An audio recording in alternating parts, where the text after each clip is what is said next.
That very first Bethel Mall, how did that come about and how did that go that day?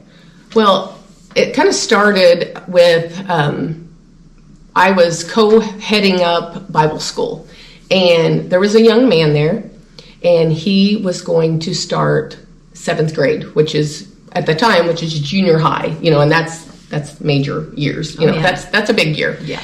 And he came every night. He was always by my side, and he wore the same outfit every night. And the greatest kid, and I looked at him and I thought, when he starts junior high, he's going to have a tough time. And I put that in the back of my head, and it was like during the week sometime I went home and asked my kids, I said, hey, you guys want to go to the mall? Do you want to get some new stuff for school? And they're like, no, we're good. And I was just like kind of upset. I'm like, are you kidding me? There is this young man that would probably love to go who would give anything to know what it's like to go to a mall, know what it's like to lay that outfit out, that new outfit that he picked out at the mall, listening to the music, trying it on in front of the mirror, going to the food court, the whole thing. He would give anything, and you guys are kind of just blowing me off. And so I know, spoiled kids, no. So went to bed that night, and of course that's always when God talks to me. And he's like, Lori, start it, do something to where all kids can experience what that's like, because honestly, that's sweet. I know what that's like. I know what we were a family maybe that never went to a mall, didn't have those nice things, but so it kind of trickles down. So I got up the next morning and called a friend, and I said, tell me this is the craziest thing that you've ever heard. I said, providing a mall experience where everything is paid for. It doesn't cost them a thing. They come, they get their new shirts, they get their body and soul. Oh, the body and soul. So, you can get lotion, bubble bath, deodorant if you need it, because there are kids who, the families can't afford deodorant.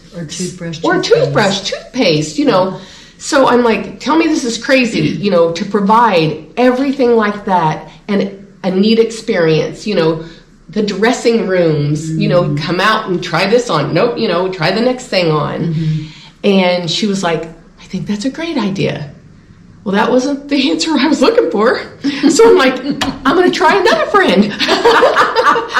So called another friend. I'm like, okay, tell me, this is the craziest thing you've ever heard, right? And she's like, let's do it.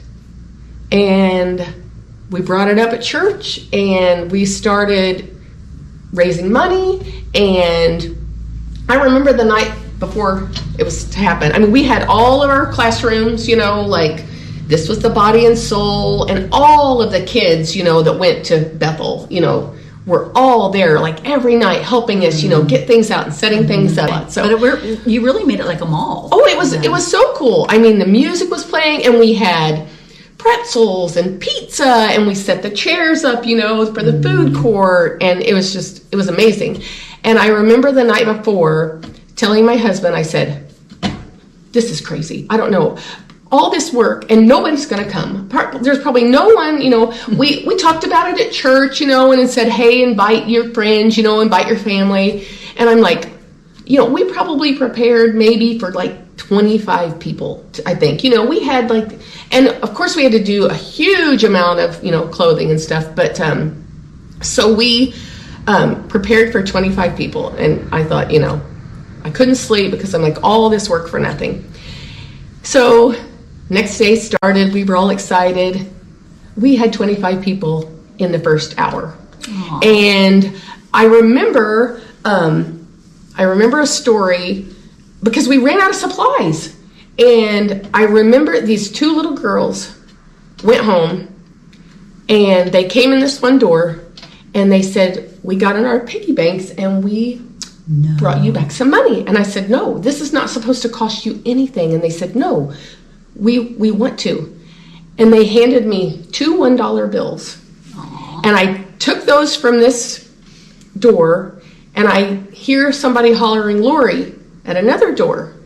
And they said, come here, we got something for you.